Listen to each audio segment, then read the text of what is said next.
This is good news for the Biden administration. They were looking at the alternative of a Netanyahu-led hard right-wing religious coalition that Netanyahu would have led into strong opposition to the return to the Iranian nuclear deal and would have pushed settlement activity and legislation to legitimize illegal settlements, outposts, that would have created, in combination, a good deal of heartburn for the Biden administration. And regardless of how rancid this coalition may look to some in the Arab world, it's a fresh face for Washington. And it's not just Bennett. It's Bennett, who is an ideologue, who is definitely the strongest proponent of annexation and the strongest opponent of the Palestinian state. Nevertheless, he is constrained. He's constrained by the Labour and Meretz left-wing parties who are in the coalition, who have a unit veto over any legislation. And he's constrained in terms of the relationship with the United States, which he has to take more seriously when he's sitting behind the Prime Minister's desk than when he was operating in a different capacity. Hardest politician in Israel. But as Neri pointed out, it's backfired on him. All of his shticks and tricks, as he often refers to them, have boomeranged on him, particularly the one bringing the Arab Party, the Islamist Arab Party, into the fold, legitimizing them. So he's lost some of his reputation for being the magician.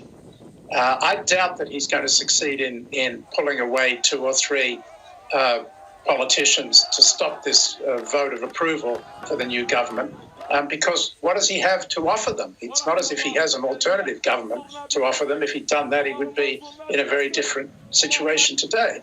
So he has a fifth election to offer them. And I think that one should never underestimate, in my experience with Israeli politics, the glue that keeps ministers stuck to their cabinet seats. And it's a powerful glue.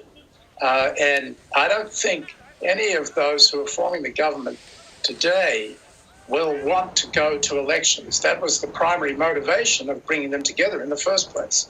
And so I think it will hold for a while. Definitely there are going to be centrifugal pressures, definitely, because the right-wing base of the new Prime Minister, Bennett, is going to be pushing hard for things like more settlement activity.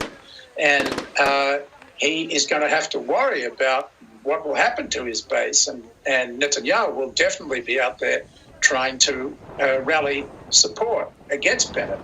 So it's not going to be an easy ride.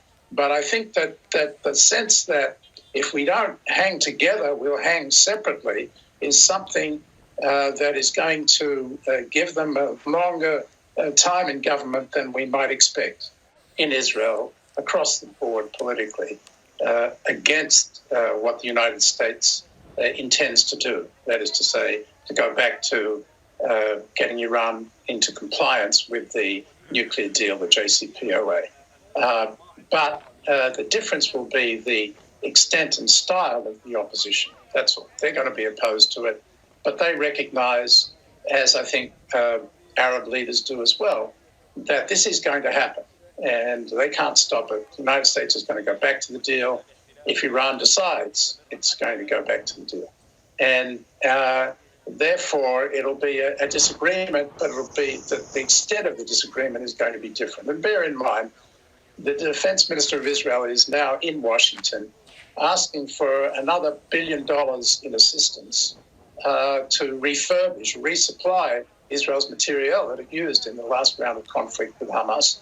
So, you can't bite the hand that feeds you in these circumstances. So I think that the bigger question will be what happens beyond the nuclear deal. The claim that the administration makes that it's going to negotiate a stronger and longer deal has no credibility in the Middle East, generally, Israel and with the Arabs. And they don't believe that the administration will have any means to do so. and Israel is involved in kinetic action with the Iranians in Syria, sometimes in Iraq.